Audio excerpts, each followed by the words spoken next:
Good morning, sir. Good morning. You're most welcome to German Resort. ഞങ്ങളുടെ German റിസോർട്ടിൽ വന്നിരിക്കുകയാണ്. Indian football player Ajayan സാറാണ് എൻ്റെ മുമ്പിൽ നിൽക്കുന്നത്. പക്ഷേ ഞാനിപ്പോൾ വിചാരിക്കുകയാണ് അപ്പച്ചൻ ജീവിച്ചിരിപ്പോൾ ഉണ്ടായിരുന്നെങ്കിൽ അപ്പച്ചനെ സാറിനൊന്ന് ഇങ്ങനെ കാണാൻ കിട്ടുന്ന വലിയൊരു സുന്ദര നിമിഷമായിരുന്നു. അപ്പോൾ ഈ ഷിബു ഞാനിപ്പോൾ ഓർക്കും ഞങ്ങളുടെ ഷിബുവും ഇന്ത്യൻ ഫുട്ബോൾ റെഫറി ആയിരുന്നു. പിന്നെ സന്തോഷ് ട്രോഫിയൊക്കെ റെഫറി ചെയ്തിട്ടുണ്ട്. എങ്കിലും അതിൽ ഉപരി സാറിന് മുമ്പിൽ കണ്ട അതിനേക്കായി അവന് കിട്ടിയ അവാർഡുകളെയൊക്കെ എനിക്ക് സാറിന് മുമ്പിൽ കണ്ടപ്പോൾ വലിയ സന്തോഷം. അപ്പോൾ സാറിന് ഇന്ത്യയിൽ ഏതൊക്കെ രാജ്യങ്ങളിൽ കളിച്ചതിൽ ഏറ്റവും ഇഷ്ടപ്പെട്ട ഏത് രാജ്യത്ത് പോയി കളിച്ചപ്പോഴാണ്? ഇന്ത്യയിൽ നിന്ന് ഏത് രാജ്യത്ത് പോയി കളിച്ചത്? ശരിക്കും ഒരുപാട് വലിയ രാജ്യങ്ങളിൽ, അതായത് ഏഷ്യൻ കൺട്രി ആയാലും യൂറോപ്യൻ കൺട്രി ആയാലും ഒരുപാട് സ്ഥലങ്ങൾ പോയിട്ടുണ്ട്. അതിനകത്ത് നമുക്ക് എപ്പോഴും സ്വാഭാവികമായിട്ടും അതിനകത്ത് ഏറ്റവും ഇഷ്ടപ്പെടുന്നത് ഇംഗ്ലണ്ടിൽ പോയി കളിച്ചിട്ടുണ്ട്. പോർച്ചുഗലിൽ 2 തവണ പോയിട്ടുണ്ട്. അല്ല, ഇംഗ്ലണ്ടിൽ കളിച്ചപ്പോഴും സാറിന് അവിടെ ഒരു പ്രത്യേകത എന്താ തോന്നിയത്? അവിടുത്തെ ഒരു പ്രത്യേകത എന്ന് പറയുമ്പോൾ നമുക്കറിയാം, നമ്മുടെ ഇവിടെ ഇന്ത്യൻ അറ്റ്മോസ്ഫിയറും അല്ലെങ്കിൽ നമ്മുടെ കൾച്ചറും അവിടെയുമായിട്ടുള്ള വ്യത്യാസം. അതായത് ഇപ്പോൾ നമ്മുടെ ഗ്രൗണ്ടിൻ്റെ കാര്യങ്ങളായാലും ശരി, നമുക്ക് അവർ കൊടുക്കുന്ന ഫെസിലിറ്റീസ് ആയാലും ശരി, ടോട്ടലി ഡിഫറെൻ്റ് ആണ്. അതുകൊണ്ട് തന്നെയാണ് അവർ നമ്മളെക്കാൾ ഇത്ര ഹൈറ്റിൽ നിൽക്കുന്നതും നമ്മളിപ്പോഴും ഡെവലപ്പായി വരുന്നതേ ഉള്ളൂ. അവർ കൊടുക്കുന്ന ആ ഒരു പ്ലേയേഴ്സിനും ബാക്കിയുള്ള ഒഫീഷ്യൽസിനും കൊടുക്കുന്ന ഇമ്പോർട്ടൻസ് ആണ് അവരേറ്റവും പ്രധാനമായി കൊണ്ടുപോകുന്നത്. എന്നാലും നമുക്ക് ഇന്ത്യയിൽ ഇപ്പോൾ ഇഷ്ടംപോലെ അഭിമാനിക്കാൻ പറ്റിയ ഇഷ്ടംപോലെ ഫുട്ബോൾ സ്റ്റേഡിയങ്ങളുണ്ട്. നമ്മളും ഇപ്പോൾ ഏകദേശം ഇംഗ്ലണ്ടിനെയൊക്കെ കണക്ക് അത്രയും ഡെവലപ്പായി വരികയാണ്. അതിൽ നമുക്ക് അഭിമാനിക്കാം. അപ്പോൾ ശരിക്കും പറഞ്ഞു കഴിഞ്ഞാൽ നമുക്ക് ഇതേപോലെ ഒത്തിരി കായിക താരങ്ങൾ നമുക്ക് ഇന്ത്യയിലേക്ക് മുമ്പോട്ട് വരണം.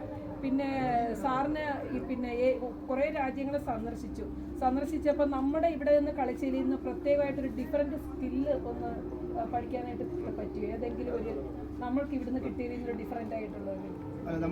നമ്മളവിടെ ചെന്നിട്ട് നമുക്ക് പ്രാക്ടീസ് മാച്ചുകളാണ് കൂടുതൽ ഉണ്ടായിരുന്നത്. ഇപ്പോൾ ടൂർണമെൻറ്റ് എന്നുള്ള രീതിയിൽ ഇപ്പോൾ വേൾഡ് കപ്പ് ക്വാളിഫയർ റൗണ്ട് അല്ലെങ്കിൽ സാഫ് കപ്പ്, LG കപ്പ്, അങ്ങനെ ടൂർണമെൻറ്റുകൾ നമ്മൾ കളിച്ചിട്ടുണ്ടെങ്കിലും നമ്മളെ സംബന്ധിച്ചിടത്തോളം ഈ ഫോറിൻ ട്രിപ്പുകൾ എപ്പോഴും യൂറോപ്യൻ ട്രിപ്പുകളെല്ലാം നമ്മൾ കണ്ടക്ട് ചെയ്തിട്ടുള്ളത് അവിടെയുള്ള ടീമുകളുമായിട്ടുള്ള പ്രാക്ടീസ് മാച്ചുകളാണ്. അപ്പോൾ നമുക്ക് കൃത്യമായി മനസ്സിലാക്കാൻ കഴിയും അവരുടെ വ്യത്യാസം എന്താണ്. ഇപ്പോൾ സ്വാഭാവികമായിട്ടും നമുക്കറിയാം, നമുക്ക് വേൾഡ് കപ്പിലേക്ക് എത്തിക്കാൻ നമുക്ക് കഴിയാത്തൊരു സാഹചര്യമുണ്ട്. അപ്പം ഞാൻ അതാണ് നേരത്തെ പറഞ്ഞത്, അവർ കൊടുക്കുന്ന ആ രീതിയാണത്. അപ്പോൾ പ്രത്യേകിച്ച് പിന്നെ വേറൊരു ഗുണമെന്ന് പറഞ്ഞാൽ ഇപ്പോഴത്തെ കുട്ടികൾക്ക് നമുക്ക് ISL ബാക്കിയൊക്കെ വന്നുകൊണ്ട് ഒരുപാട് ഓപ്പർച്യൂണിറ്റീസ് ഉണ്ട്. അപ്പോൾ കളിക്കാർക്ക് വളർന്നു വരുവാനുള്ള സാഹചര്യമുണ്ട്. അതുമാത്രമല്ല, ഫോറിൻ പ്ലേയേഴ്സിനെ വെച്ചാണ് ഒരു ടീമിൽ 5 പ്ലേയേഴ്സോളം നമുക്ക് കളിക്കുകയാണ്, ഫോറിൻ പ്ലേയേഴ്സ്. അപ്പം അതിൻ്റെ ഒരു ഇമ്പോർട്ടൻസും അതിൻ്റെ ഒരു വ്യത്യാസം എനിക്ക് തോന്നുന്നില്ല സാർ. ഇപ്പോൾ ISLൊക്കെ വന്നതുകൊണ്ട് പക്ഷേ അതിനകത്ത് വേറൊരു പ്രശ്നം എന്ന് പറഞ്ഞാൽ, അത് ഇന്ത്യ എന്ന രാജ്യത്തിലേക്ക് ഒരുമിച്ച് കളിക്കാൻ വരുമ്പോൾ ആ ഒരു കൂട്ടായ്മ കിട്ടുന്നില്ല എന്ന് പറയാം.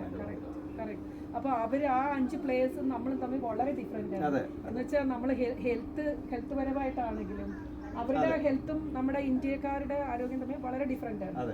പിന്നെ അവരുടെ നമ്മളിപ്പം എന്താ പറയുക, ഹൈറ്റ് ആയാലും പിന്നെ അവരുടെ ഫിറ്റ്നസ് ആയാലും എല്ലാം ഒത്തിരി വ്യത്യാസം വരും. അപ്പം നമ്മുടെ ഇന്ത്യക്കാർ കളിക്കാൻ പോകുമ്പോൾ മൊത്തവും ഇന്ത്യക്കാർ തന്നെയാണെങ്കിൽ നമുക്ക് ഒരു കോർഡിനേഷൻ കൂടുതൽ വരും. പക്ഷെ അത്രത്തോളം ഡെവലപ്പ് ആകണം. കുറച്ചുകൂടി ഇന്ത്യ ഡെവലപ്പ് ആയി കഴിഞ്ഞാൽ വളരെ നന്നാണ്. പക്ഷേ ഇന്ത്യ എന്താ പറയുക, ലോകരാജ്യങ്ങളിലേക്കായി മുന്നിലെത്താൻ വേണ്ടി വളരെയധികം ശ്രമിക്കുന്നുണ്ട്. അപ്പോൾ അത് ഫുട്ബോൾ ടീമിൽ ഇനി നമുക്ക് ഒത്തിരി പ്രതീക്ഷകൾ ഇന്ത്യ നമുക്ക് തരുമെന്ന് നമുക്ക് ഉറപ്പായ വിശ്വാസമുണ്ട്. അപ്പോൾ അതുകൊണ്ട് സാറിനെ ഇന്ന് കണ്ടതിൽ എനിക്ക് ഒത്തിരി സന്തോഷം. അപ്പോൾ എന്താ പറയുക, ശരിക്കും ഒരു ബിഗ് സല്യൂട്ട്.